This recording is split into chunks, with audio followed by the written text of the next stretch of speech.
What happened when Waitress accidentally served wrong? Dish to arrogant millionaire. His reaction changed everything. Before we start the story, leave a comment telling us which city you're watching from. And at the end, don't forget to rate the story from 0 to 10. Enjoy the story.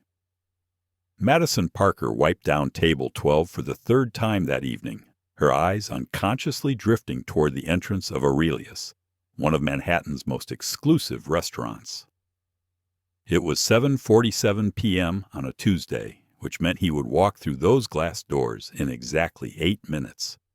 Like clockwork, like a Swiss watch, like a man whose entire life operated on precision that most people could only dream of. She didn't even know his real name. The reservation was always under Smith, the most generic fake name in existence.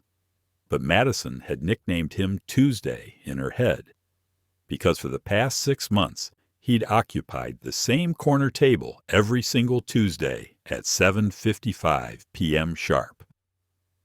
"Girl, you're staring at that door like it owes you money," teased Jessica, her fellow waitress, as she balanced a tray of champagne flutes. "Let me guess, waiting for your mysterious businessman?" Madison rolled her eyes but couldn't hide the slight blush creeping up her neck. "He's not my anything. He's just punctual." "Punctual and gorgeous," Jessica added with a smirk, "and clearly loaded, considering he tips you more than most people make in a day." That was true. Tuesday's tips were legendary among the staff. Last week, he'd left $300 on a $60 meal. The week before, $400. It wasn't just generous, it was borderline ridiculous. The restaurant's heavy doors swung open, and Madison's heart did that annoying little skip it had been doing for months. There he was, 6 feet 2 inches of perfectly tailored mystery, his dark hair slightly tousled from the October wind, those steel-gray eyes scanning the dining room with the kind of calculated precision that suggested he was used to assessing everything, and everyone, for potential threats or opportunities. Alexander Stone, though Madison didn't know that name, removed his charcoal overcoat and handed it to the hostess with a polite nod. His movements were fluid, controlled, like a predator who'd learned to move among prey without causing panic. Tonight, he wore a navy suit that probably cost more than Madison's rent for 3 months, paired with a watch that caught the restaurant's ambient lighting and threw it back in expensive sparkles. "Table 12, as usual, Mr. Smith," the hostess chirped, clearly charmed by his rare smile. Madison smoothed her black uniform and grabbed her notepad, even though she could recite his order in her sleep. Grilled salmon, medium rare. Asparagus, no butter. A glass of Macallan 18, neat. No appetizer, no dessert, no variations. Ever. She approached his table with the practiced grace of someone who'd been serving tables since college, but Tuesday had always made her feel slightly off balance, like she was performing for an audience of one who was taking notes. "Good evening," she said, setting down the water glass and bread basket he never touched. "The usual tonight." He looked up from his phone, some sleek device she didn't recognize, and their eyes met for a moment longer than necessary. There was something different tonight. Instead of his typical polite nod and immediate return to his screen, he seemed to actually see her. "Madison," he said, and her name sounded different in his voice. Richer, more substantial. She blinked in surprise. In 6 months he'd never used her name, despite the fact that she wore a name tag, and he clearly paid attention to details. "Yes, sir?" "Have you ever wondered why someone might order the same meal every single week for 6 months?"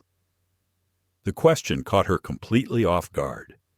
Madison found herself actually considering it instead of just rattling off some customer service response. "Well," she said slowly, "either you really, really love salmon, or—" She paused, studying his expression. "Or you're not actually coming here for the food." Something shifted in his eyes. Surprise, maybe even approval. "Interesting theory."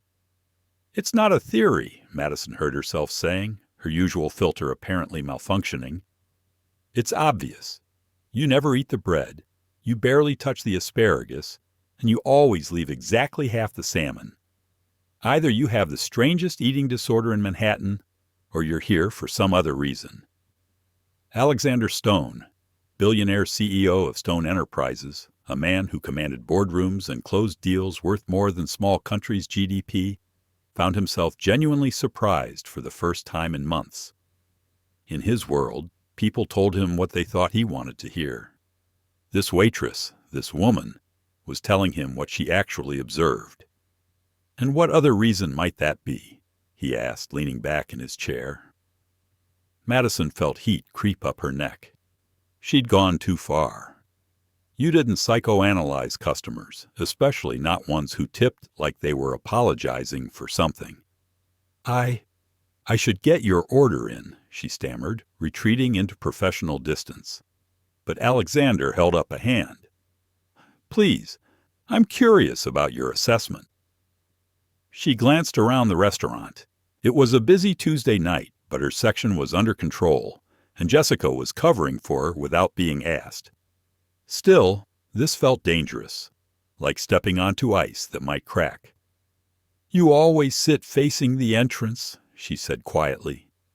You check your phone constantly, but you never make calls. You tip like you're paying rent on the table. And you've been coming here every Tuesday for 6 months, but you've never once seemed to actually enjoy the food. Alexander found himself leaning forward, genuinely engaged in a way he hadn't been during any business meeting in recent memory. Go on. So either you're meeting someone who never shows up, or you're watching someone who doesn't know they're being watched, or... Madison stopped, realizing how presumptuous she sounded. Or you're hiding from something. And this is the one place where you feel, I don't know, safe? Anonymous? The silence stretched between them, filled with the ambient noise of clinking glasses and muted conversations. Alexander stared at her with an expression she couldn't read, and Madison wished the floor would open up and swallow her whole.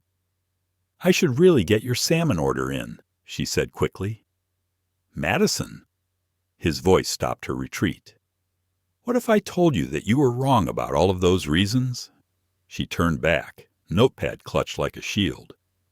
Then I'd say you're an even better mystery than I thought. Alexander Stone, who had spent the last 6 months coming to this restaurant for one reason and one reason only, to see the waitress with the genuine smile and the way she treated every customer like they mattered, realized that his carefully maintained cover was about to be blown by the very person he'd been trying to get close to. The usual, then? Madison asked, back to business. Actually, Alexander said, making a decision that would change both their lives, I think I'd like to try something different tonight. Madison stared at him like he'd just announced he was from Mars. Something different? She repeated slowly. I know it's shocking, Alexander said, and was that actually a hint of humor in his voice? 6 months of salmon, and suddenly I want to live dangerously. Despite her nervousness, Madison found herself smiling. Okay, what kind of dangers are we talking? Chicken instead of fish? Wild mushroom risotto? Or are you feeling really crazy and want me to recommend something? Surprise me. 2 words that sent a small panic through Madison's chest. In her 3 years at Aurelius, no customer had ever asked her to surprise them, especially not a customer who clearly had very specific, very expensive tastes. Sir, I really think you should choose Alexander. What? My name is Alexander, and I trust your judgment, Madison. The way he said her name again made something flutter in her stomach that had nothing to do with nerves and everything to do with the fact that this mysterious, gorgeous man was finally talking to her like she was a person instead of just part of the restaurant's furniture. Okay, Alexander, she said, testing out his name. It felt strange and intimate on her tongue. I'll surprise you. She walked toward the kitchen in a daze, her mind racing. What did you serve a man who clearly had refined taste but had been ordering the same boring meal for months? Someone who dressed like he stepped off the pages of GQ but tipped like he was trying to single-handedly fund her college loans? You look like you've seen a ghost, called out Marcus, the head chef, as Madison approached the pass. Worse, Madison muttered. I have to surprise Mr. Tuesday with something that won't get me fired. Marcus raised an eyebrow. Tuesday's changing his order? Alert the press. Very funny. Madison studied the evening specials board. What's your best dish tonight? Something that says I have excellent taste, but also I'm not afraid to try new things. That's oddly specific, Marcus said, but his eyes lit up with the challenge. How about the duck breast with cherry gastrique? It's sophisticated, but not too adventurous. Or there's the lobster ravioli with truffle cream sauce. Madison's phone buzzed with a text from her roommate about their overdue electric bill, snapping her back to reality.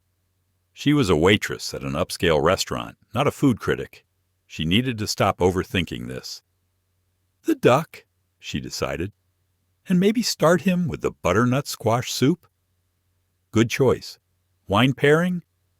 Madison hesitated. Alexander always ordered Macallan 18, but that was whiskey, not wine. What if he hated wine with dinner? What if he was allergic to duck? What if...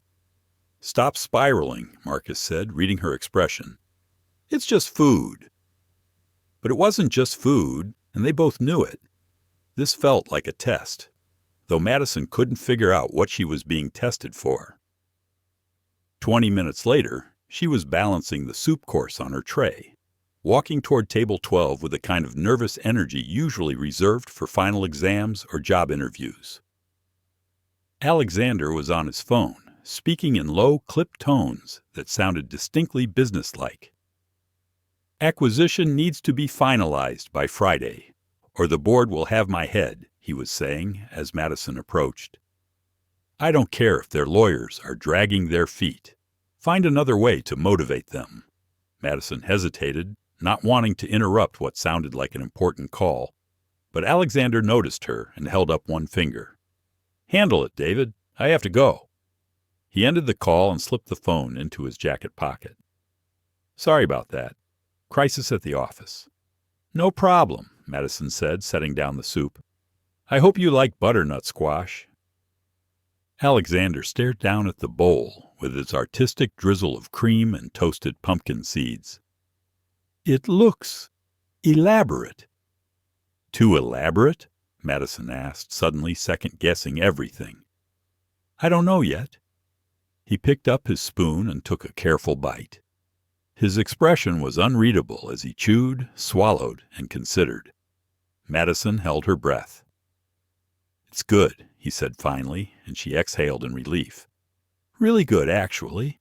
I can't remember the last time I had soup. Soup's not very businesslike, Madison found herself saying. Hard to eat during meetings without looking like a toddler.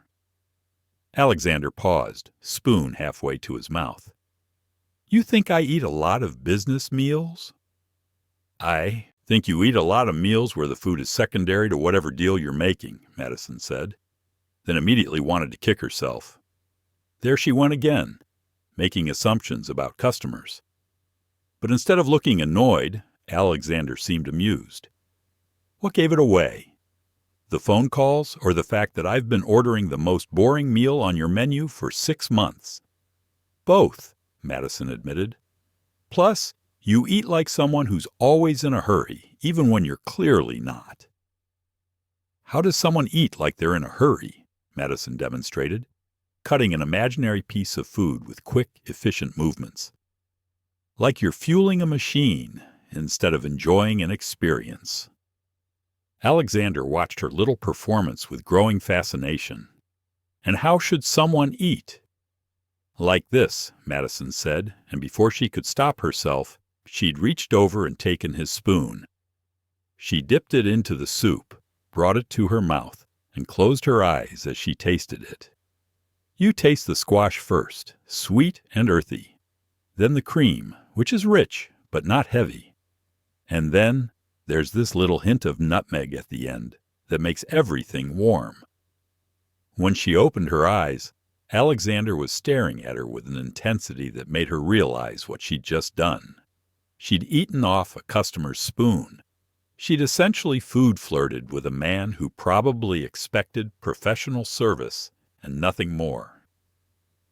"I am so sorry," she gasped, dropping the spoon like it was on fire. "I don't know what came over me. That was completely inappropriate. Madison." Alexander's voice was quiet, but firm. "It's fine." "No, it's really not. I could get fired for that. I should get fired for that. Look at me." She reluctantly met his eyes. "It's fine. More than fine, actually. That's the first time anyone has ever taught me how to taste food." "You're just being nice because you feel bad for me," Madison muttered. Alexander considered this. In his world, people were nice to him because he was worth approximately $3.2 billion, not because they felt bad for him. The novelty was refreshing. "I'm not known for being nice," he said honestly. "Ask anyone who's worked for me." Something in his tone made Madison look at him more carefully.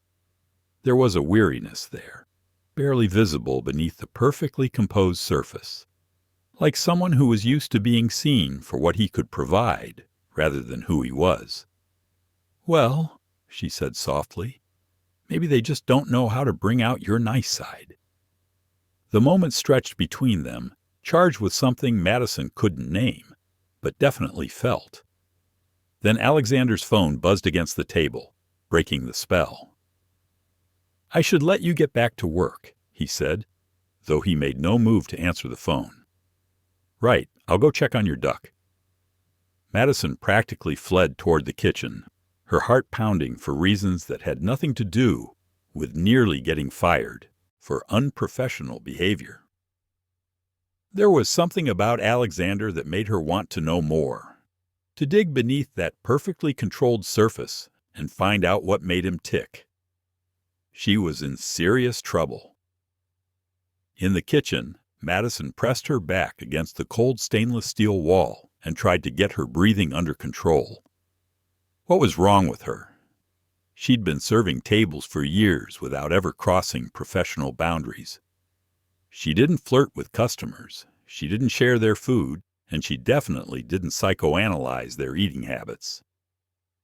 "You look like you've been running," observed Carla, one of the other waitresses, as she picked up an order. "Something like that," Madison muttered. "Let me guess. Table 12 is being weird again." Madison's head snapped up. "What do you mean, again?" Carla shrugged. "The guy's been coming here for months, always orders the same thing, barely speaks to anyone. Sarah thinks he's laundering money.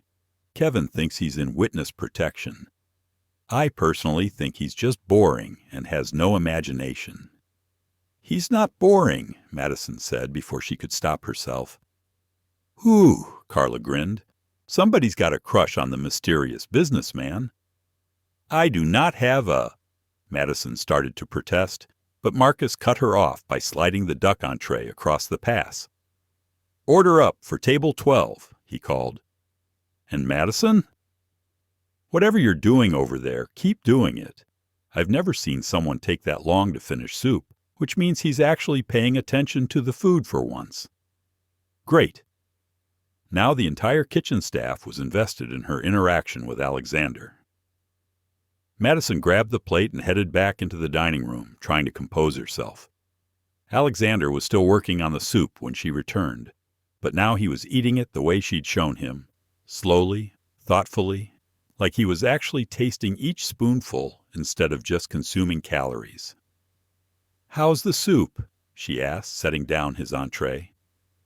"Educational," he said, with what might have been a smile. "I never realized food could be so complex. Wait until you try the duck." Alexander looked down at the beautifully plated dish.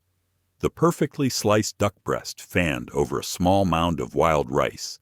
The dark cherry gastric pooled artistically around the plate, garnished with microgreens that probably cost more per ounce than gold. "It looks like art," he observed. "Marcus takes presentation seriously." "Marcus?" "Our head chef. He's been here longer than anyone, and he treats every plate like it's going to be photographed for a magazine." Alexander nodded, cutting a small piece of duck and taking a bite. His eyes widened slightly in surprise. "This is—" He paused, searching for words. "This is actually incredible." Madison felt a ridiculous surge of pride, like she'd personally cooked the dish instead of just ordering it. "The cherry sauce is what makes it special. Sweet enough to complement the duck, but tart enough to cut through the richness." "How do you know so much about food?" The question caught Madison off guard. What do you mean?" "You talk about flavors and ingredients like you understand them on a deeper level than just serving them." Madison felt heat creep up her neck. The truth was, she'd been working toward her culinary degree before her father got sick, and she'd had to drop out to help with medical bills. But that felt like too much personal information to share with a customer, even one who was asking. "I pay attention," she said simply. "You pick things up when you work around food all day." Alexander studied her with those steel-gray eyes, and Madison had the uncomfortable feeling that he could see right through her non-answer. But before he could press further, his phone rang. He glanced at the screen, and his entire demeanor changed. The relaxed, almost playful man who'd been learning to taste soup disappeared, replaced by someone harder, more focused. "I have to take this," he said apologetically. "Of course." Madison stepped away to give him privacy, but she couldn't help overhearing fragments of the conversation as she checked on her other tables. "Stock price is down 12% since the announcement. Board meeting moved to Thursday. Merger documents need to be reviewed before—" Business talk. Serious business talk, involving amounts of money that made Madison's head spin. She tried not to eavesdrop, but it was hard to ignore phrases like acquisition portfolio and private jet to London when they were being discussed 3 feet away. When Alexander finally hung up, he looked genuinely apologetic. "Work emergency," he explained. "Sounds like a big emergency." Alexander paused, clearly weighing how much to reveal. "Big enough. I might have to cut dinner short tonight." "Of course," Madison said, trying not to feel disappointed. "I can get your check—" "Actually," Alexander interrupted, "would it be possible to get the duck to go? I know it's not ideal, but I'd rather not waste Marcus's art." Madison blinked in surprise. In 3 years at Aurelius, she'd never had a customer ask for a to-go box. The restaurant didn't even have proper takeout containers. They were far too upscale for such pedestrian concerns. I can ask," she said uncertainly. "Please. And Madison?" Alexander was reaching for his wallet, pulling out what looked like several $100 bills. "This was the best meal I've had in a very long time." He left $500 on the table, nearly 10 times the cost of the meal, and was gone before Madison could process what had just happened. She stood there, staring at the money and the half-finished plate of duck, feeling like she'd just experienced something significant, but couldn't quite figure out what. "Holy shit," breathed Jessica, appearing at her elbow. "Did he just tip you $500? "I think so." "For what?" "Did you give him your number? Offer to go home with him?" "Jessica." "I'm just saying, men don't tip $500 for good service. They tip $500 for exceptional service, if you know what I mean." But Madison didn't think that was it. The money felt less like a tip and more like something else. An apology, maybe, or a thank you for something that went beyond bringing him food. "Did you hear any of his phone call?" Jessica asked, clearly fishing for gossip. Some of it, Madison admitted. Sounded like business stuff, stocks and mergers and things. Interesting. What kind of business do you think he's in? Madison considered this. Alexander dressed expensively, tipped lavishly, and spoke casually about private jets and board meetings. He carried himself with the kind of confidence that came from being used to being in charge. But there was also something guarded about him, like he was constantly assessing threats. Something important, she said finally. Something that involves a lot of money and a lot of stress. What Madison didn't know was that Alexander Stone was, at that very moment, sitting in the back of his private car, staring at his phone and trying to figure out how to handle the biggest crisis of his career. His company's planned acquisition of a European tech firm was falling apart, the stock price was in free fall, and his board of directors was questioning his judgment. But for the first time in months, he wasn't thinking about any of that. Instead, he was thinking about a waitress who'd taught him how to taste soup and looked at him like he was just a person instead of a walking portfolio statement. He was thinking about Madison Parker and wondering if he'd just made the biggest mistake of his professional life by walking away from the most genuine conversation he'd had in years.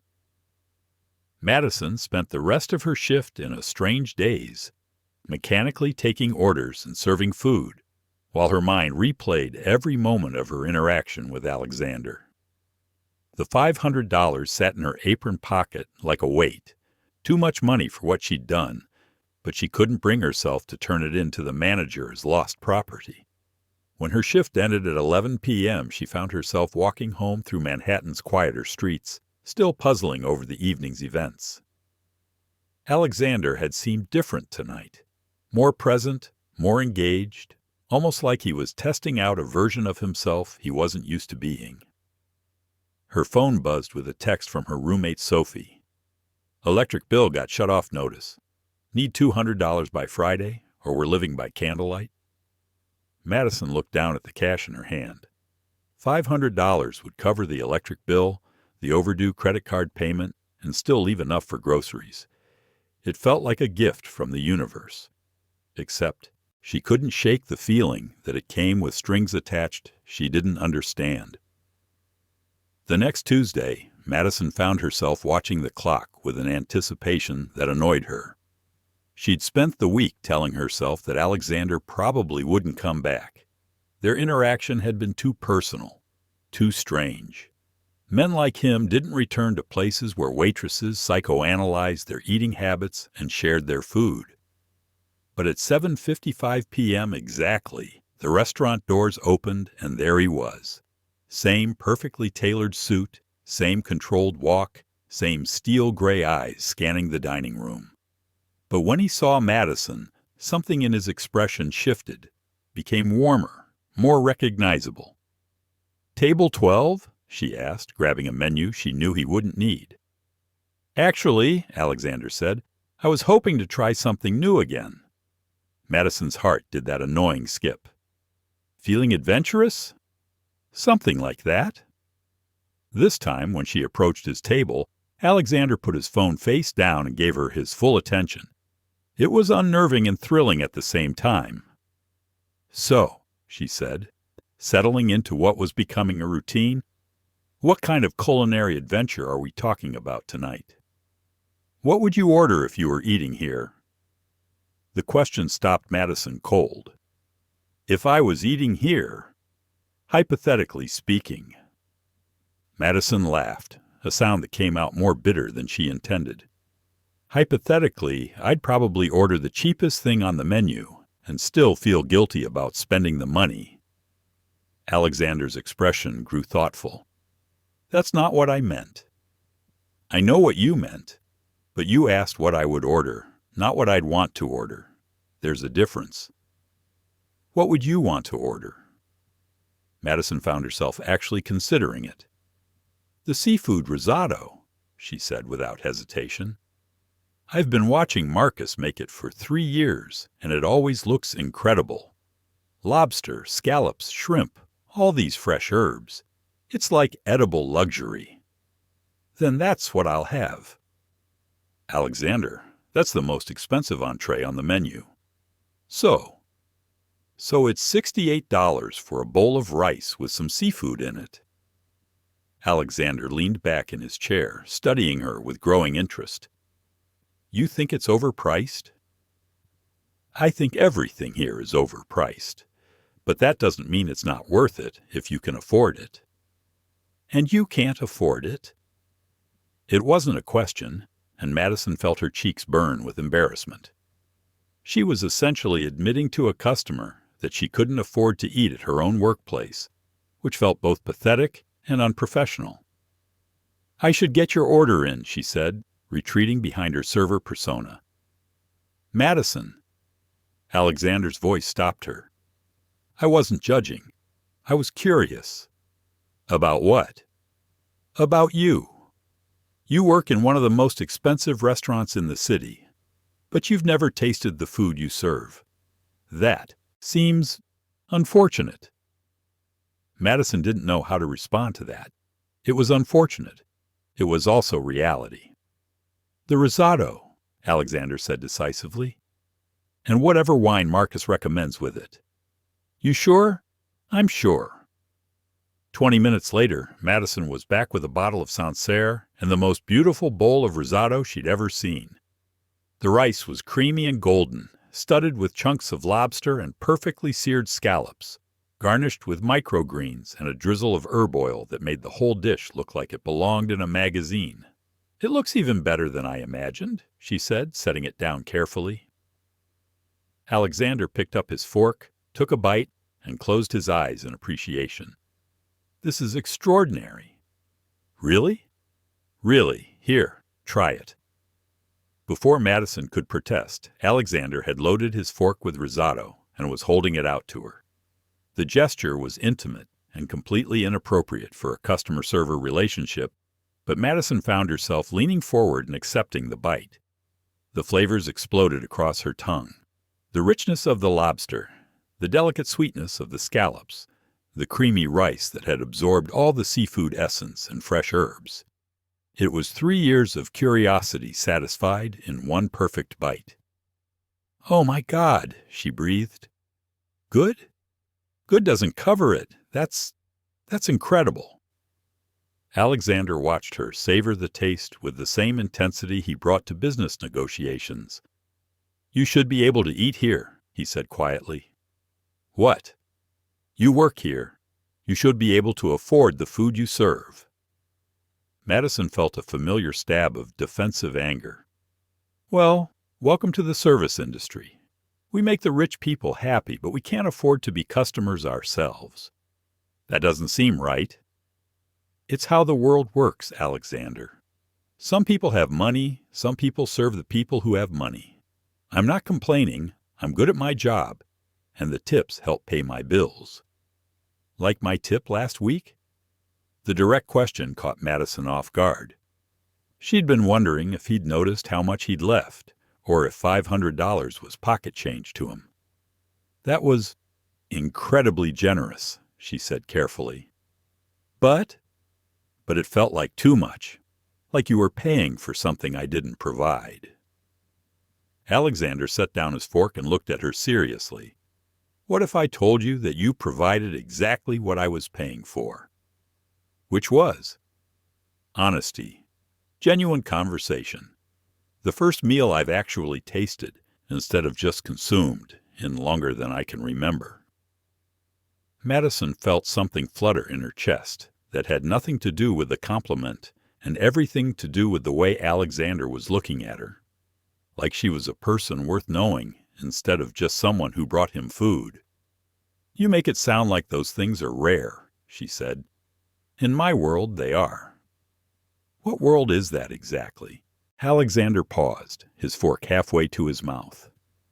It was a simple question, but one that could destroy the careful anonymity he'd built around these Tuesday dinners. For 6 months, he'd been just Alexander to Madison, not Alexander Stone, billionaire CEO, Not the man whose company was currently splashed across financial headlines. Not someone whose personal life was considered public interest. Business, he said finally. High-stakes business where everyone wants something from you. And what do I want from you? The question hung between them, loaded with implications neither of them was ready to address. What did Madison want from Alexander? She wasn't sure anymore. It had started as curiosity about a mysterious regular customer, but now it felt like something deeper, more complicated. I don't know, Alexander said honestly. That's what makes these conversations so refreshing. Before Madison could respond, her phone buzzed in her apron. A text from Sophie. Saw the news about that Stone Enterprises scandal. Isn't that the company with the hot CEO you have a crush on from those business magazines you read? Madison's blood ran cold. Stone Enterprises. She knew that name. She'd been following the company's stock drama in the news, partly because she was interested in business, and partly because she had a ridiculous crush on the CEO she'd seen in magazine photos. Alexander Stone. Steel gray eyes, dark hair, perfectly tailored suits. Alexander Stone, who was sitting across from her, eating $68 risotto and pretending to be just another customer. Everything all right? Alexander asked, noticing her suddenly pale complexion. Madison stared at him, seeing him clearly for the first time. The expensive suits, the casual mentions of private jets and board meetings, the way he carried himself like someone used to being obeyed, the tips that were more like charitable donations. You're him, she whispered. I'm who? Alexander Stone, the CEO. You're a billionaire. The words hung in the air between them like an accusation. Alexander's carefully constructed anonymity crumbled in an instant, and with it, any pretense that this had been anything other than a rich man amusing himself with the help. Alexander's face went completely still, all expression draining away until he looked like a marble statue wearing an expensive suit. The transformation was so complete that Madison wondered how she'd ever seen him as just another customer. How did you, he started. It doesn't matter how, Madison interrupted, her voice sharper than she'd intended. The hurt was already setting in and making her chest tight and her eyes burn. What matters is that you've been lying to me for 6 months. I never lied to you. You told me your name was Alexander. It is Alexander Stone. Your reservation is under Smith. That's a security precaution, Alexander said, weakly. Madison stared at him, feeling like the world had shifted beneath her feet. Everything about their interactions took on a different color now. The excessive tips weren't generosity, they were guilt money. The interest in her opinions wasn't genuine curiosity. It was a bored billionaire playing with the help. Security, she repeated flatly. Right. Because you were so worried that the waitress at your regular restaurant might, what? Sell your dinner preferences to TMZ? Madison, please. Don't. She held up a hand, struggling to keep her voice low enough not to cause a scene. Just don't. I need to think. She turned to walk away, but Alexander's voice stopped her. It's not what you think. You don't know what I think. I know you think this was some kind of game to me. Rich man amusing himself with the charming waitress. The accuracy of his guess made Madison's anger flare hotter. Wasn't it? No. Alexander's voice was quiet but firm. It wasn't. Then what was it? Madison demanded, turning back to face him. Because from where I'm standing, it looks like you've been playing pretend for 6 months, letting me psychoanalyze your eating habits and share your food, like we were. She stopped, not wanting to voice what she'd thought they were becoming. Like we were friends? Alexander suggested quietly. Friends don't lie to friends about who they are. I didn't lie about who I am. I just didn't mention what I do for a living. Madison laughed, but there was no humor in it. What you do for a living. Alexander, you're worth billions of dollars. You own companies. You have a private jet.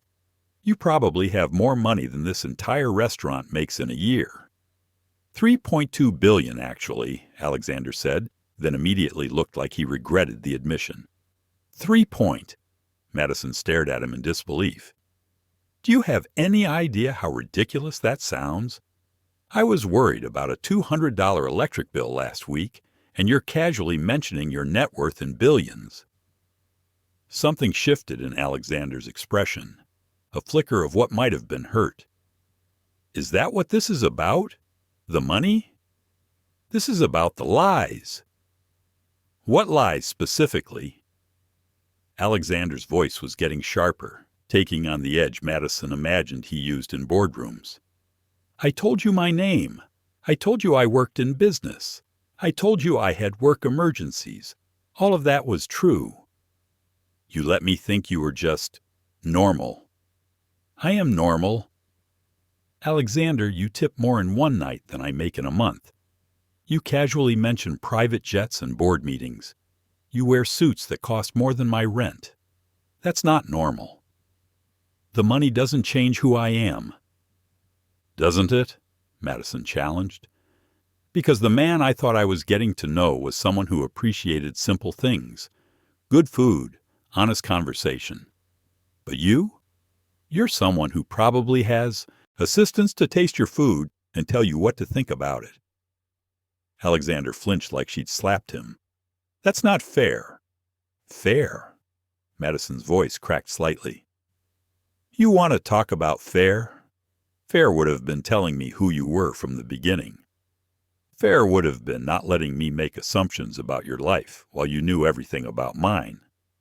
I don't know everything about your life. You know I can't afford to eat here. You know I worry about bills. You know I dropped out of culinary school to work full-time. The last part slipped out before Madison could stop it, revealing more than she'd intended. Alexander's expression shifted to something like surprise. You went to culinary school? See? Another thing you didn't know, because you never actually asked about my life. You just let me ramble while you played whatever game this was. It wasn't a game, Alexander said, his voice dropping to barely above a whisper. Madison, please sit down. Let me explain. Explain what? How amusing it was to watch the poor waitress get excited about soup.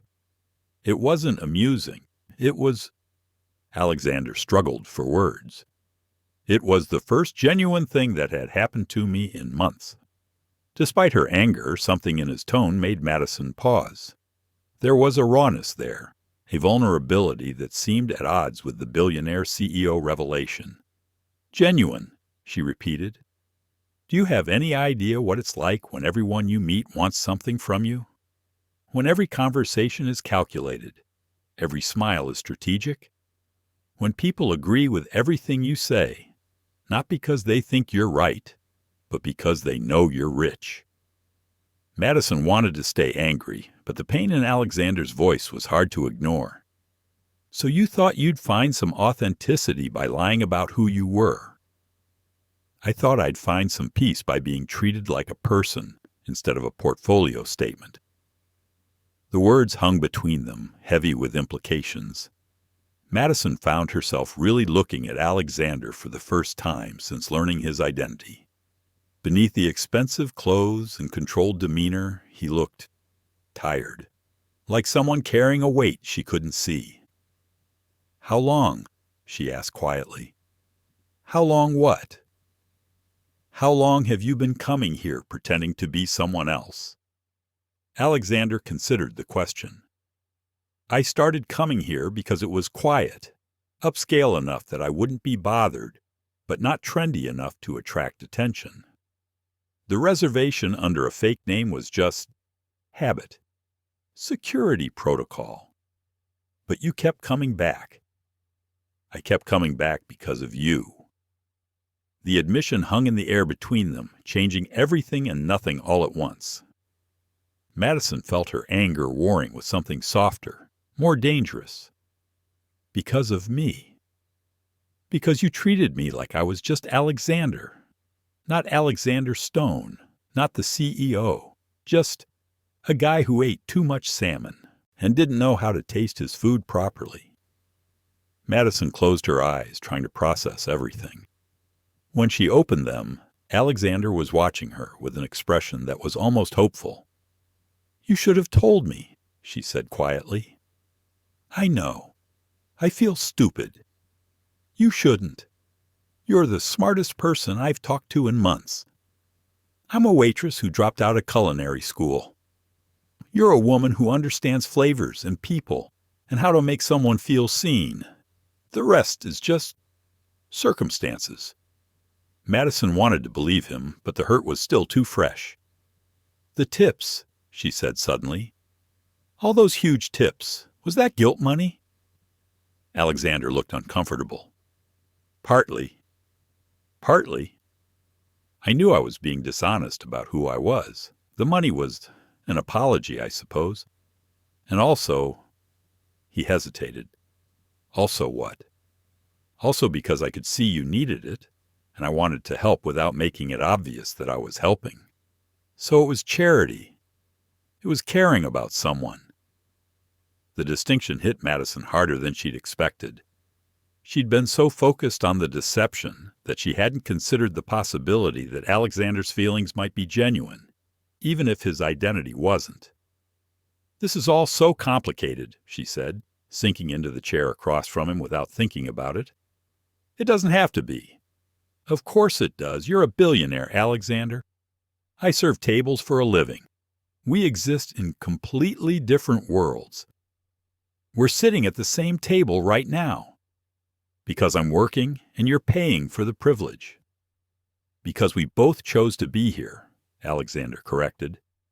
"I didn't have to keep coming back, and you didn't have to keep treating me like I mattered." Madison looked down at her hands, trying to sort through the tangle of emotions in her chest. Hurt, anger, confusion, and underneath it all, something that felt dangerously like hope. "What happens now?" she asked. "I don't know," Alexander admitted. "I've never been in this situation before." "What situation?" "Caring about someone who didn't know who I really was. Wanting to be with someone who might not want to be with me once they know what my life is actually like."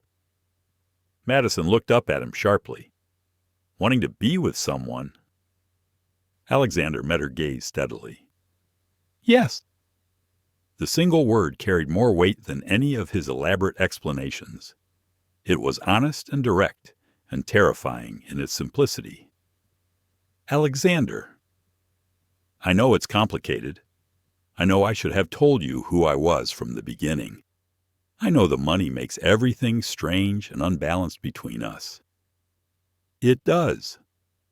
But I also know that these Tuesday dinners have been the best part of my week for 6 months. Not because of the food, which has been excellent since you started choosing it, but because of you. Because you made me remember what it felt like to be just me." Madison felt something crack in her chest, not quite breaking, but definitely shifting. "Who are you, really? Not the CEO, not the billionaire. Just you." Alexander was quiet for a long moment, considering the question. "I'm someone who works too much and sleeps too little. Someone who's good at making money but terrible at making friends. Someone who eats the same meal every week because change feels dangerous when everything else in your life is constantly shifting." He paused, looking down at his hands. "I'm someone who's been lonely for a very long time, but didn't realize how lonely until a waitress taught me how to taste soup and made me remember what it felt like to have a real conversation." The honesty in his voice made Madison's chest tight. This felt real in a way that their previous conversations, despite their warmth, hadn't quite achieved. This felt like truth. "I'm scared," she admitted quietly. "Of what?" "Of you. Of this. Of the fact that part of me wants to believe that this could actually work despite all the reasons it can't." Alexander leaned forward slightly. "What if we started over? started over. "Hi," he said, extending his hand across the table. "I'm Alexander Stone. I run a company. I have more money than any reasonable person should. And I'm absolutely terrible at relationships because most people are more interested in my net worth than my personality." Despite everything, Madison found herself smiling slightly. "That's quite an introduction." "I'm also," Alexander continued, "someone who's been coming to this restaurant every Tuesday for 6 months because I have a crush on a waitress who makes me want to be a better version of myself."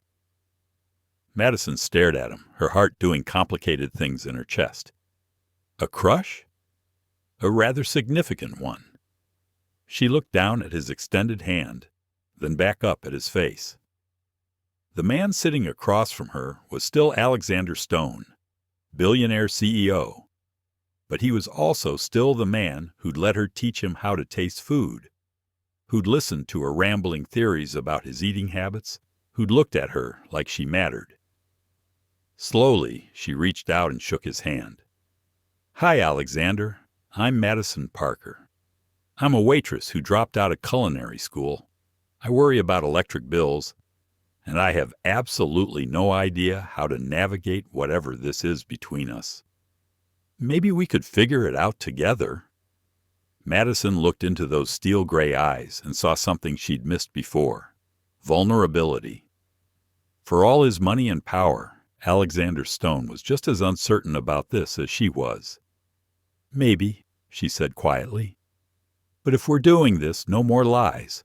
No more reservations under fake names. No more pretending to be someone you're not."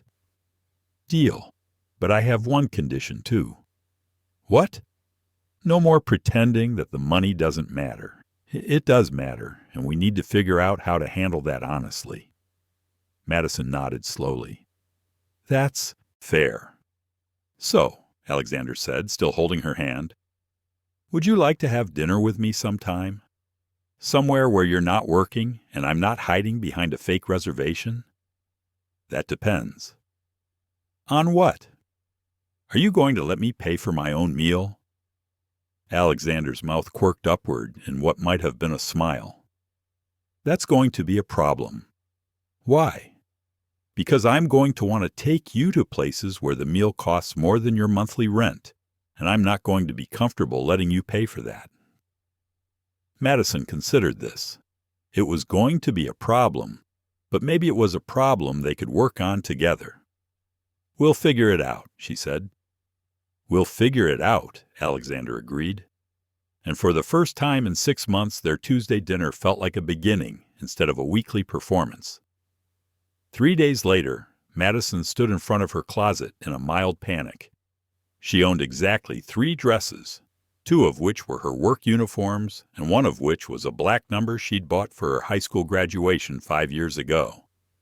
None of them seemed appropriate for dinner with a billionaire. "Stop overthinking," Sophie called from the living room. "He asked you out because he likes you, not because of your wardrobe." "Why, easy for you to say," Madison called back. "You're not about to have dinner with someone who probably owns more clothes than I've ever seen in my entire life." Her phone buzzed with a text from Alexander. "Looking forward to tonight. The restaurant has a relaxed dress code. Whatever you're comfortable in will be perfect." Madison stared at the message, trying to decide if he was being considerate or if he'd somehow sensed her clothing crisis through sheer billionaire intuition. She settled on the black dress, paired with her one good pair of heels and the necklace her grandmother had given her for college graduation. It wasn't haute couture, but it was her, and that had to be enough. Alexander had offered to send a car for her, but Madison had insisted on meeting him at the restaurant. She needed the time to prepare mentally, and accepting rides felt like accepting charity, which was a line she wasn't ready to cross yet. The restaurant he'd chosen, Maria, was the kind of place Madison had walked past 100 times, but never imagined entering. The hostess greeted her with the sort of professional warmth reserved for people who clearly belonged in establishments with $3 signs on Yelp. "I'm meeting Alexander Stone," Madison said, trying to project confidence. "Of course, Ms. Parker. Right this way." The fact that the hostess knew her name should have been reassuring, but instead it reminded Madison of the vast difference between her world and Alexander's. In his world, restaurant staff knew your name before you arrived. Tables were always available, and presumably, dinner cost more than most people's car payments. Alexander was all ready, seated at a corner table when she arrived, and Madison felt her breath catch slightly. Away from Aurelius and their established dynamic, he looked different, still impeccably dressed, tonight in a dark blue suit that made his eyes look even more gray, but somehow more relaxed, more real. He stood when he saw her approaching, a gesture so old-fashioned and formal that Madison almost smiled despite her nerves. "Madison," he said, and the way he said her name made something flutter in her stomach. "You look beautiful." "Thank you," she managed, accepting his hand as he helped her into her chair. "This place is... wow." "Too much?" Alexander asked, settling back into his seat with a slight frown. "I wanted somewhere nice, but not so formal that you'd be uncomfortable." "It's perfect," Madison assured him, looking around at the elegant decor in the other diners, who all seemed to belong in a world of casual luxury. "I'm just not used to... this." "This?" Madison gestured vaguely at their surroundings. "Places where the bread probably costs more than my lunch budget." Alexander followed her gaze to the artisanal bread basket that had appeared at their table. "For what it's worth, the bread is complimentary." "That's not really the point."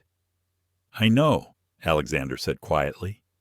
"We're going to have to navigate this, aren't we? The money thing." "We are," Madison agreed. "But maybe we can start by just having dinner. Like normal people? Are we normal people?" Madison considered this. "You're a billionaire CEO and I'm a waitress who psychoanalyzes customers' eating habits. I'm not sure either of us qualifies as normal." Alexander's mouth quirked upward in a smile that transformed his entire face. "Fair point." The waiter appeared, older, professional, with the kind of refined air that suggested he'd been serving expensive meals to important people for decades. "Good evening, Mr. Stone. The usual wine selection." "Actually," Alexander said, glancing at Madison, "we'll need a few minutes to look at the menu." It was a small thing, but Madison noticed it. Instead of ordering for both of them or assuming she'd defer to his preferences, Alexander was including her in the decision. It felt like progress. "So," Madison said, opening her menu and immediately trying not to react to the prices. "What's good here?" "Everything, supposedly. I've eaten here a few times for business dinners, but I'll admit I usually don't pay much attention to the food." "The whole eating as fuel thing again?" "Exactly. Although," Alexander paused, "you've made me more aware of what I'm putting in my mouth." The comment was innocent enough, but something in the way he said it made Madison's cheeks warm. There was an intimacy to their shared history around food that felt more personal than most relationships she'd had. "Well," she said, studying the menu, "since I'm the one with the culinary training, how about I order for both of us?" Alexander blinked in surprise. "You want to order for me? Is that weird? I just thought you trusted me to surprise you at Aurelius." "I did. I do." Alexander closed his menu and leaned back in his chair. "All right, Chef Parker, what are we having?" The title made Madison laugh. "Chef Parker, I like that." "Maybe someday it'll be more than just a nickname." The comment was casual, but it hit Madison unexpectedly hard. The assumption that there would be a someday, that this was the beginning of something with a future, made her chest tight with possibility and fear in equal measure. "Maybe," she said softly. When the waiter returned, Madison ordered with a confidence that surprised her. The crudo for appetizers, the black base for Alexander, the duck for herself, and a bottle of Sancerre that she'd read about in food magazines but never tasted. "Excellent choices," the waiter said approvingly, before disappearing. "How did you know what to order?" Alexander asked. "Research," Madison admitted. "I may have spent the last 3 days reading about this restaurant online." "You researched our date?" "I researched the menu. I wanted to be prepared." Alexander studied her with that intense gaze that made Madison feel like he was seeing more than she was comfortable revealing. "You didn't have to do that." "Yes, I did." "You know this world, Alexander. You know how to navigate expensive restaurants and wine lists and all of this." Madison gestured around them. "I don't. So I prepared. You fit in perfectly. I'm faking it. Aren't we all to some extent?" Madison looked at him sharply. "Are you faking it?" Alexander considered the question seriously. "I know how to act like I belong in places like this, but I'm not sure I ever feel like I belong anywhere. Money opens doors, but it doesn't guarantee you'll be comfortable once you walk through them." It was the most honest thing he'd said all evening, and Madison felt some of her tension ease. Maybe they were both faking it, just in different ways. The wine arrived, and Madison watched Alexander go through the tasting ritual with the kind of practiced ease that came from years of expensive dinners. When the waiter poured her glass, she took a careful sip and tried not to react to how smooth and complex it was compared to the $15 bottles she usually bought. "Good?" Alexander asked. "Incredible," Madison admitted. "I can taste why it costs 10 times more than what I usually drink." "What do you usually drink?" "Whatever's on sale at the bodega down the street from my apartment." Alexander winced slightly. "I'm sorry." "For what?" "For the fact that I've probably spent more on wine tonight than you spend on groceries in a month." Madison set down her glass and looked at him seriously. "Alexander, if we're going to do this, whatever this is, you can't apologize for having money. That's who you are. Just like being someone who clips coupons and buys generic pasta is who I am. It doesn't feel fair. Life isn't fair. But that doesn't mean we can't figure out how to make this work. How do we make this work?"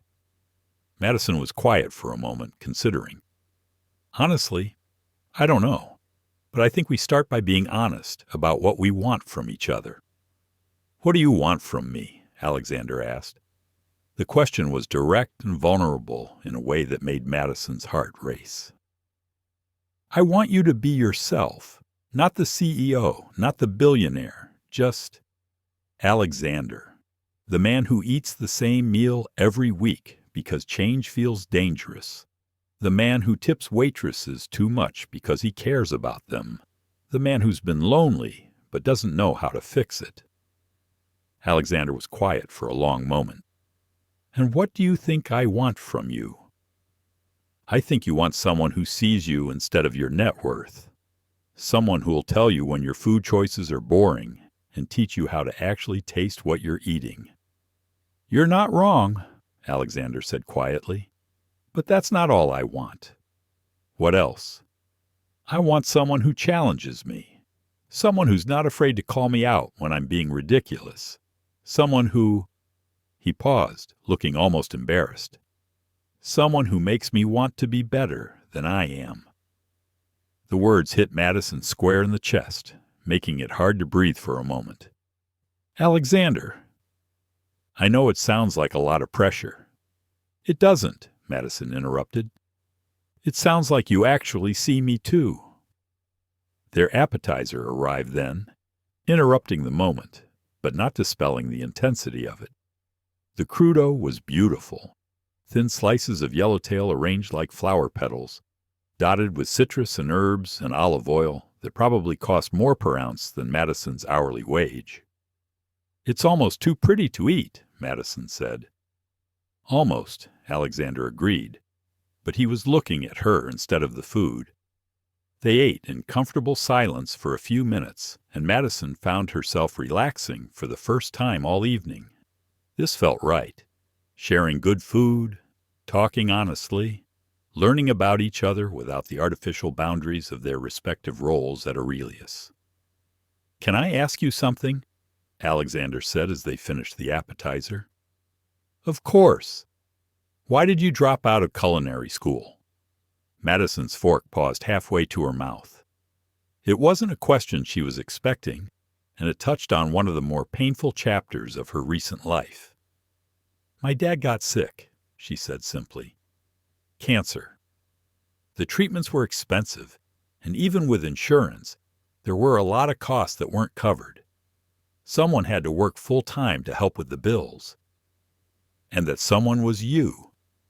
I was the only one who could. My mom works, but her job doesn't pay enough, and my brother was still in high school." "What about financial aid?" "Student loans?" Madison smiled ruefully. "I had some financial aid, but not enough to cover everything. And student loans don't help with your family's medical bills." Alexander was quiet for a moment, processing this. "How is your father now?" "Better. In remission for almost a year now. But by the time his treatment was over, I'd been out of school for 2 years. It felt like too much time to make up, too much money to spend when I was finally earning decent tips at Aurelius." "Do you miss it? Cooking?" Madison's chest tightened. "Every day." "You could go back." "Maybe, someday, if I can save enough money." Alexander opened his mouth like he was about to say something, then seemed to think better of it. Madison could practically see him swallowing whatever offer he'd been about to make, and she was grateful. Money couldn't solve everything, and she wasn't ready for him to try. "What about you?" she asked, redirecting the conversation. "Have you always wanted to run a business empire?" Alexander laughed, but there wasn't much humor in it. "I inherited the business empire. My father built Stone Enterprises from nothing, and when he died, I was expected to take over." "Expected by who?" "Everyone. The board, the employees, the shareholders. My father had been grooming me to take over since I was old enough to read financial statements." "And you just accepted that? What was the alternative? Let the company fail? Put thousands of people out of work? Disappoint my father's memory?" Madison heard the weight in his voice, the sense of obligation that had shaped his entire adult life. "What would you have done if you'd had a choice?" Alexander was quiet for so long that Madison thought he wasn't going to answer. When he finally spoke, his voice was barely above a whisper. "I wanted to be a teacher." The admission hung between them, surprising in its simplicity and vulnerability. "A teacher?" "High school mathematics. I was good at it in college, tutoring other students, making complex concepts understandable. I thought—" He shrugged. "I thought it would be nice to help young people figure out what they wanted to do with their lives instead of having those decisions made for them." Madison felt her heart crack a little at the wistfulness in his voice. "You still could." "I could what?" "Teach. Maybe not full-time. But there are programs for professionals to volunteer in schools, mentor students." Alexander looked at her like she'd suggested he could fly to the moon. "I don't have time for that." "You have time for anything you decide is important." "It's not that simple." "Why not?" "Because I have responsibilities. Shareholders, employees, board meetings, acquisitions." "And you," Madison said quietly. "You have a responsibility to yourself, too." Alexander stared at her across the table, and Madison could see something shifting in his expression. Surprise, maybe, or recognition.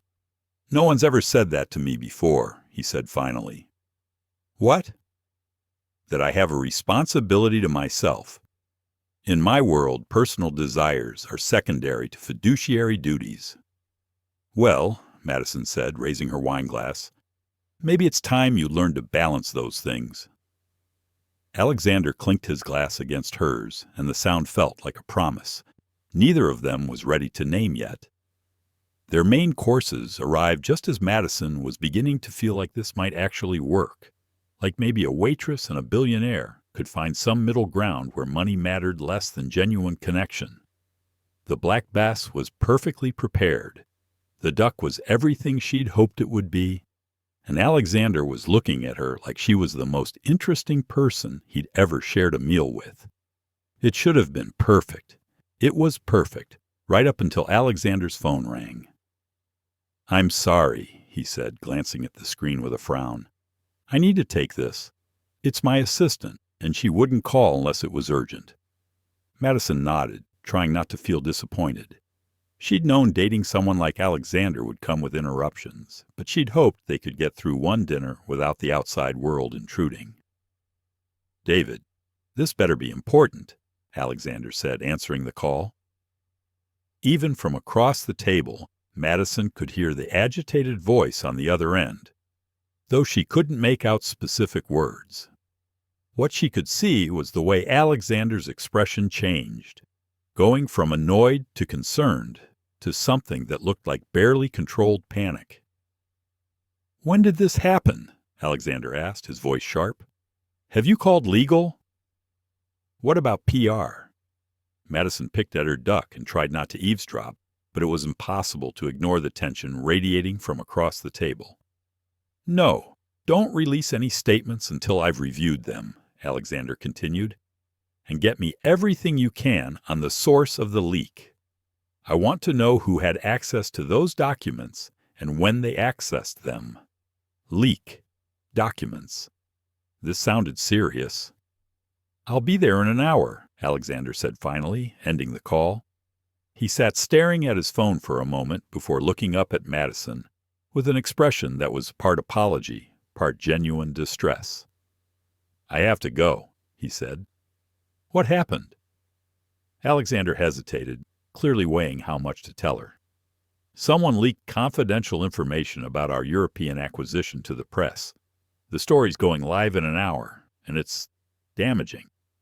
Madison could see the war happening behind his eyes, the part of him that wanted to confide in her battling with the part that was used to handling crises alone. "How damaging?" "The kind that could tank our stock price and kill the acquisition deal," Alexander said grimly. "The kind that could cost thousands of people their jobs if I don't handle it correctly." The weight of responsibility in his voice made Madison's chest tighten. This wasn't just about business meetings and profit margins. This was about real people's livelihoods hanging in the balance.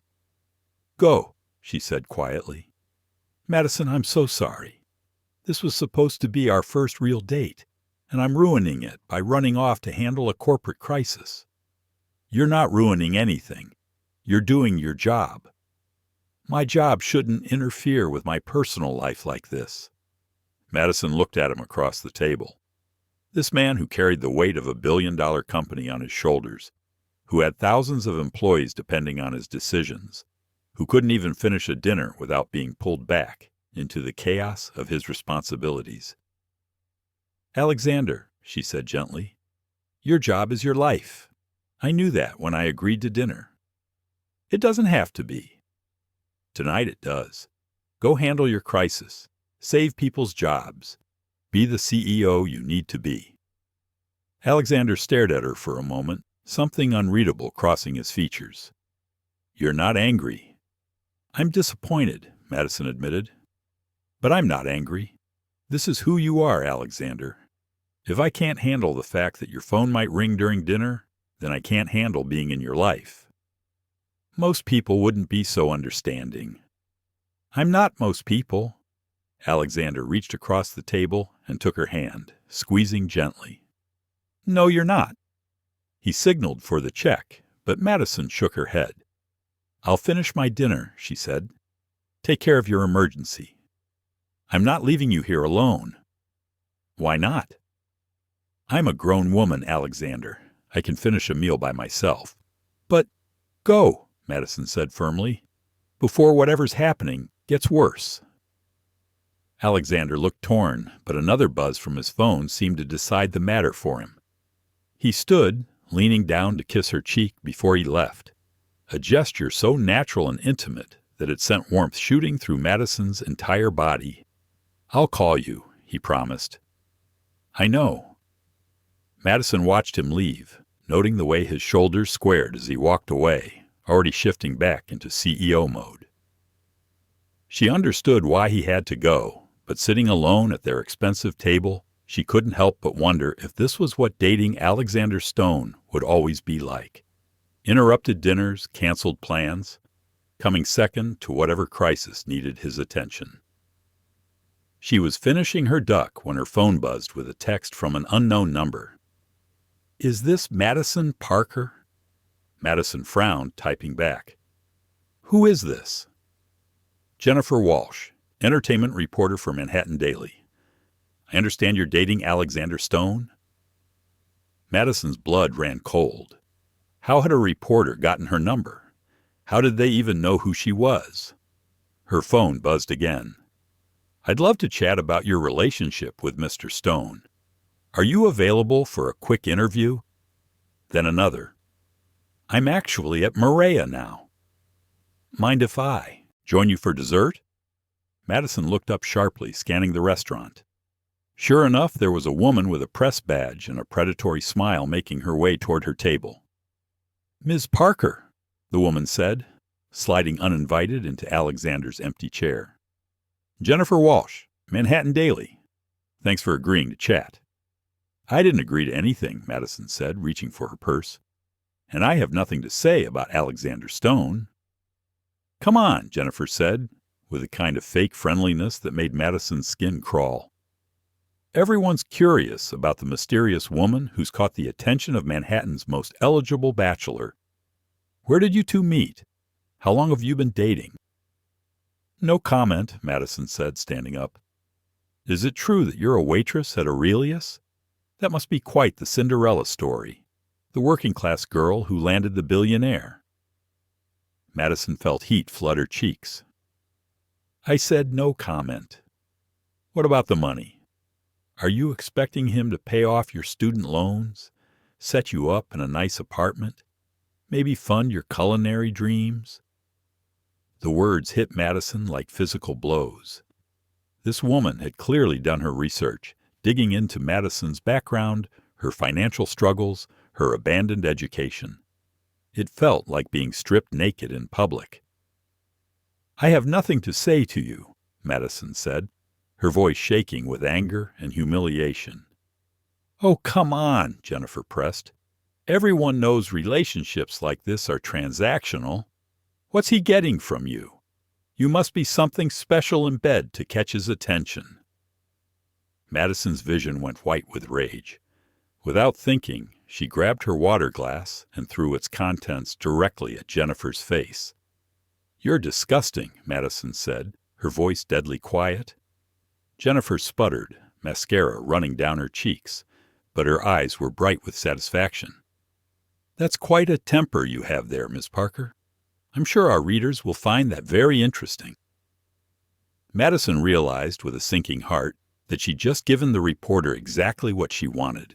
A reaction, a story, something sensational to write about.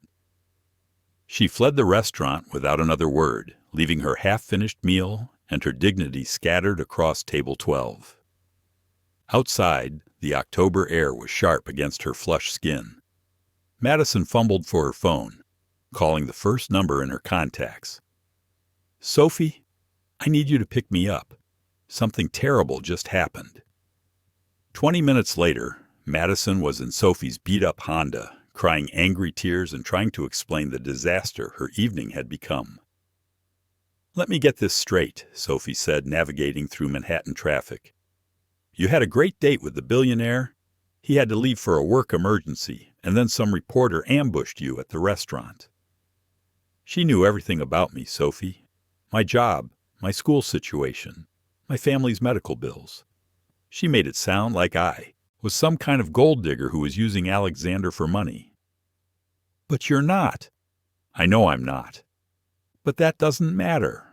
She's going to write whatever story she wants, and I'll be the villain, the scheming waitress who seduced the poor, innocent billionaire."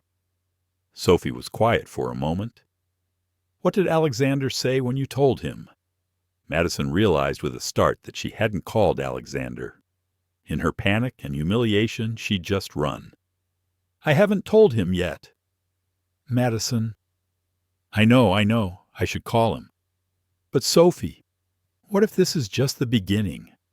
What if dating him means dealing with reporters and gossip and people assuming the worst about me? Is he worth it? Madison stared out the window at the city lights blurring past. Was Alexander worth dealing with invasive reporters and public scrutiny? Was what they had strong enough to survive being dissected in the press?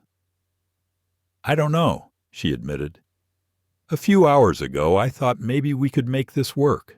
But now you're scared. Now I'm realistic. We live in different worlds, Sophie. His world includes reporters who will dig into my life and make assumptions about my motives. My world includes electric bills and student loans and working double shifts to make rent. Those worlds don't overlap easily. Sophie pulled up in front of their apartment building, turning to look at Madison seriously. You know what I think? What? I think you're scared of being happy. I think you found someone who makes you feel special, and you're looking for reasons to run before he can disappoint you. That's not. When's the last time you let someone take care of you, Madison? When's the last time you didn't have to be the responsible one, the one holding everything together? Madison opened her mouth to argue, then closed it. When was the last time? She'd been taking care of her family's finances, her own education, her own emotional needs for so long that she'd forgotten what it felt like to let someone else carry some of the weight. Call him, Sophie said gently. Tell him what happened. Let him help you figure out how to handle this.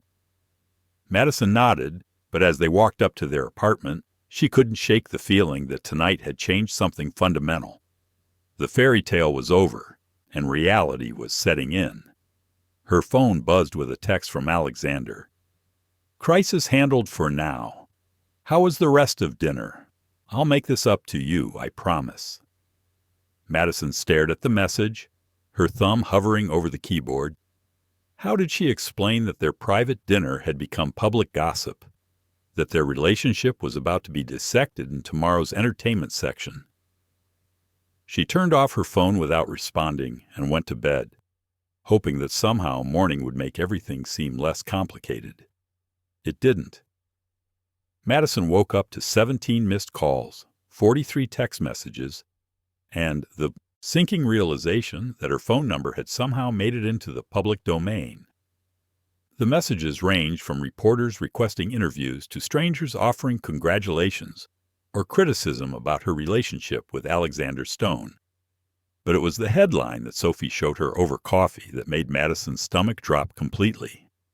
Stone Cold, Billionaire CEO's Secret Waitress Romance Exposed. The article was everything Madison had feared and worse.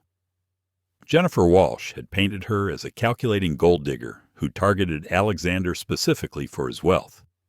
The piece included details about Madison's family's financial struggles, her dropped culinary education, and speculation about how much money Alexander had already spent on her. The working-class beauty appears to have captured Stone's attention through a combination of charm and strategic vulnerability, the article read. Sources close to the situation suggest Parker may have specifically sought employment at Aurelius to gain access to wealthy clientele. It's complete bullshit, Sophie said, reading over Madison's shoulder. Anyone who knows you knows that's not who you are. But Alexander doesn't really know me, Madison said quietly. We've had, 6 real conversations? What if he reads this and starts to wonder? As if summoned by her fears, Madison's phone rang. Alexander's name appeared on the screen, and Madison felt her heart race with panic. Answer it, Sophie said firmly. Don't let some trashy reporter's lies ruin this before you've even given it a real chance. Madison took a deep breath and accepted the call. Madison? Alexander's voice was tight with barely controlled anger. Are you all right? I'm fine, she lied. No, you're not. I just saw the article. I am so sorry this happened. My security team is investigating how they got your information, and my lawyers are already preparing to sue for defamation. Alexander, you don't need to. Yes, I do. They attacked you to get to me, and that's unacceptable. Madison closed her eyes, trying to process the protective fury in his voice. You believe me? About what really happened? There was a pause that lasted just long enough to make Madison's chest tighten with fear. Madison, Alexander said quietly, do you really think I don't know the difference between someone who wants my money and someone who wants me? I wasn't sure. I've been dealing with people who want my money my entire adult life. They don't argue with me about overpriced meals. They don't tell me I'm boring for eating the same food every week. They definitely don't throw water at reporters for suggesting they're gold diggers. You heard about that? The restaurant's security footage is quite clear. Jennifer Walsh is also banned from Maria permanently, and she'll be hearing from my legal team about harassment. Madison felt some of the tension in her shoulders ease. I probably shouldn't have thrown water at her. I thought it showed admirable restraint. I would have thrown something harder. Despite everything, Madison found herself smiling. Very billionaire of you. Madison, I need to see you. Can I come over? Madison looked around her tiny studio apartment with its thrift store furniture and Sophie's cereal bowls in the sink. The idea of Alexander Stone in this space felt surreal. Maybe we could meet somewhere neutral, she suggested. Actually, I have a better idea. Are you free this afternoon? I work tonight, but this afternoon is free. Good. I'm sending a car for you at 2 p.m. Dress comfortably. Alexander, where are we going? Trust me? Madison looked at Sophie, who was making encouraging gestures from across the room. Okay, Madison said. I trust you. At exactly 2 p.m., a sleek black car pulled up in front of Madison's building. The driver was professional and courteous, but he wouldn't answer any of Madison's questions about their destination. They drove for almost an hour, leaving Manhattan behind for the quieter suburbs of Westchester County. When they finally stopped, it was in front of a sprawling estate that looked like something from a magazine. This is Alexander's house? Madison asked the driver. One of them, he replied, opening her door. Alexander was waiting for her at the front entrance, looking more relaxed than she'd ever seen him. He wore jeans, actual jeans, and a simple button-down shirt that made him look younger, more approachable. Welcome to my home, he said, taking her hand. Alexander, this place is incredible. It's too big for one person, he said honestly. But it has something I wanted to show you. He led her through the house, past rooms that were beautifully decorated but felt strangely impersonal, like a high-end hotel rather than someone's home. Madison was beginning to wonder if Alexander actually lived here, or just used it as an address when he stopped in front of a set of French doors. Close your eyes, he said. Alexander, please, trust me. Madison closed her eyes, letting Alexander guide her through the doors. She could smell something amazing, herbs and garlic, and something baking that made her mouth water. Okay, Alexander said. Open them. Madison opened her eyes and gasped. They were standing in the most beautiful kitchen she'd ever seen. Professional-grade appliances, marble countertops, a massive island with every tool a chef could dream of. But what made her heart stop was the fact that Alexander was clearly in the middle of cooking something. You're cooking, she asked incredulously. Attempting to cook, Alexander corrected. I thought, after everything that's happened, maybe we needed to do something real. Something that was just us, without reporters or interruptions or the outside world. Madison looked around the kitchen, taking in the evidence of Alexander's efforts. There were vegetables chopped with the precision of someone who'd clearly been practicing, a pot of something that smelled like risotto simmering on the stove, and what looked like a homemade pasta dough resting on the counter. Alexander, this is incredible. But you didn't have to. Yes, I did, he interrupted. Madison, I've been thinking about what you said last night. About how my job is my life. About how I always put work first. You were right. I wasn't criticizing. You were being honest. And the truth is, I don't want to be the kind of person who runs out on dinner dates for corporate emergencies.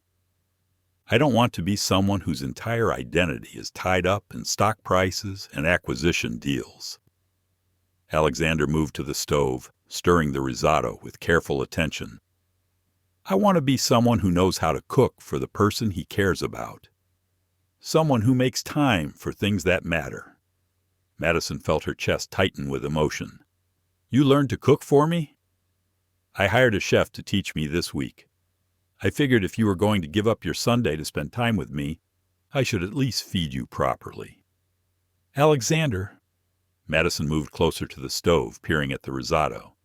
This looks professional. Don't sound so surprised. I'm very good at following instructions when I'm motivated. Madison laughed, feeling lighter than she had all day. What are we making?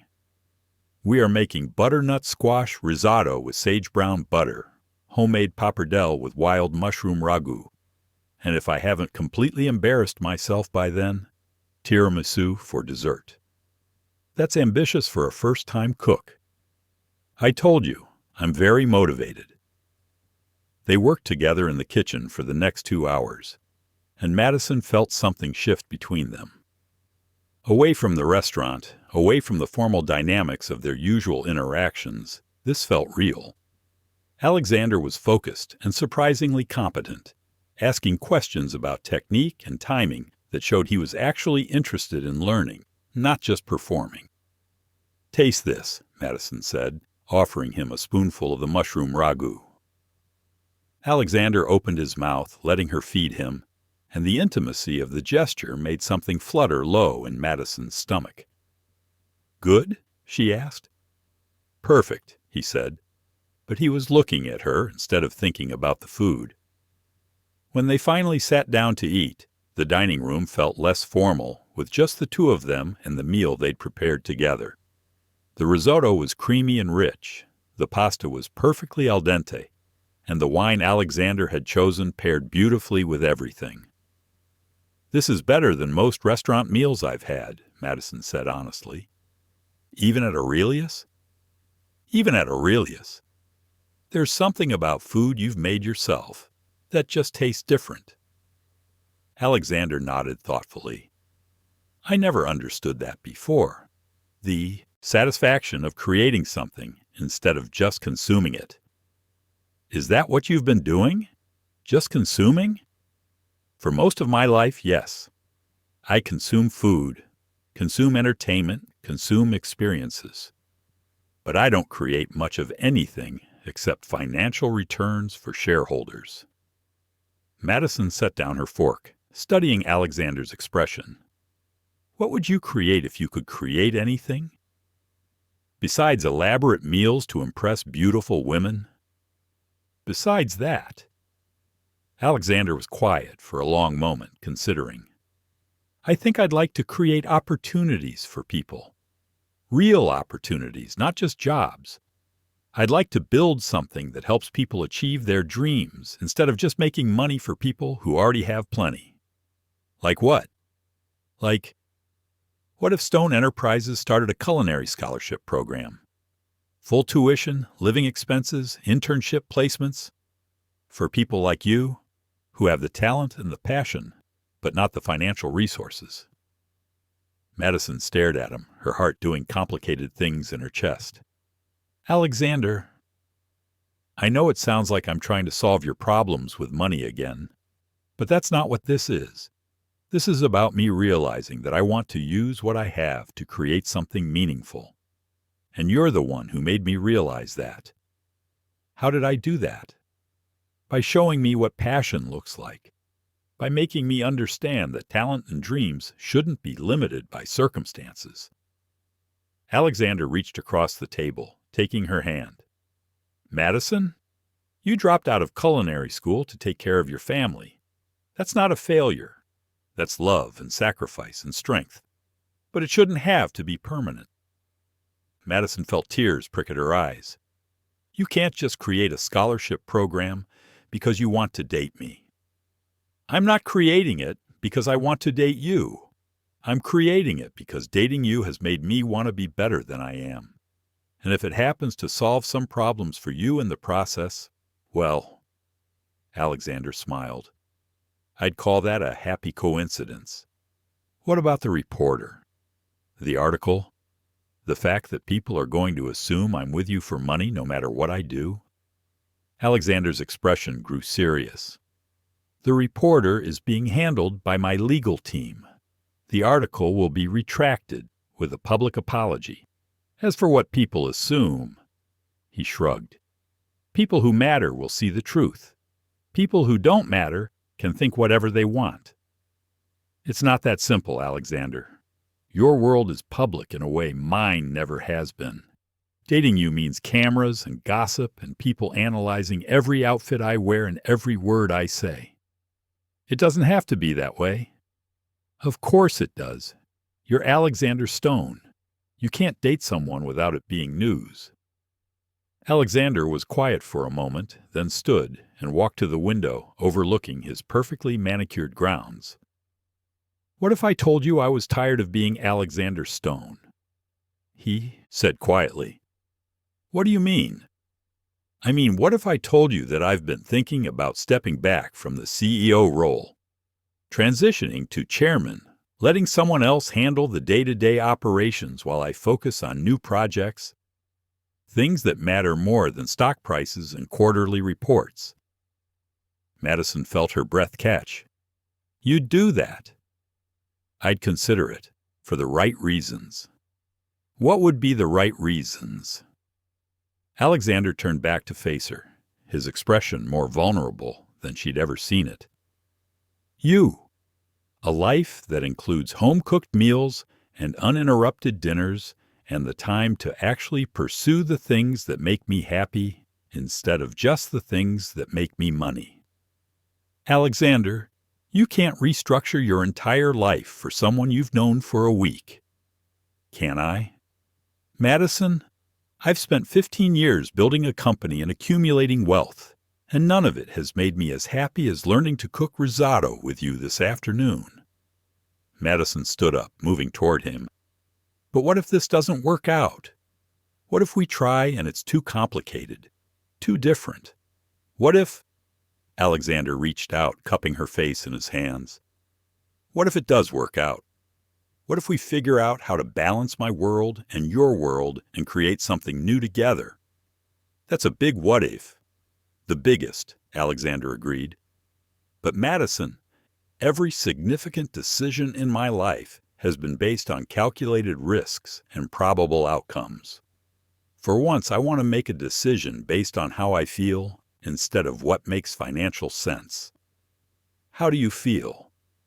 Like I've been waiting my entire life for Tuesday dinners with you. Like I want to learn to cook every dish you've ever dreamed of making. Like I want to build a scholarship program and teach high school math and figure out how to use my ridiculous wealth for something that actually matters. Alexander's thumbs brushed across her cheekbones, and Madison realized she was crying. Like I'm falling in love with a waitress who taught me how to taste food and made me remember what it feels like to be just Alexander instead of Alexander Stone. Madison's breath caught. Alexander. I know it's crazy. I know it's too fast and too complicated and too many obstacles to count. But Madison, I also know that I'd rather figure out how to make this work with you than spend another 15 years being successful and lonely. Madison looked up into those steel-gray eyes and saw everything she'd been afraid to hope for. Not just attraction or affection, but genuine love, the kind that made people rearrange their lives and take impossible risks. I'm scared, she whispered. Good, Alexander said softly. I'm terrified, but I think that means it's worth fighting for. Madison rose up on her toes, closing the distance between them, and kissed him. It was soft and tentative at first, then deeper as Alexander pulled her closer. When they finally broke apart, Madison was breathless and certain. "Okay," she said. "Okay? Okay, let's try. Let's figure out how to make this work. Your world, my world, whatever we create together." Alexander's smile was radiant. "Really?" "Really. But Alexander." "Yes. Next Tuesday you're eating at Aurelius as a customer, and I'm serving you as your girlfriend who happens to be your waitress. No more fake names, no more pretending to be someone you're not." "Deal," Alexander said, kissing her again. "But I have one condition." "What?" "You're ordering for both of us. I trust your judgment completely." Madison laughed, feeling lighter and happier than she had in years. "I can work with that." What did you think of Madison's and Alexander's story? Share your thoughts in the comments. Rate this story from 0 to 10. What score would you give it? Don't forget to subscribe and hit the bell so you never miss one of our stories, and stick around to watch more heartfelt tales by clicking right here on the final screen.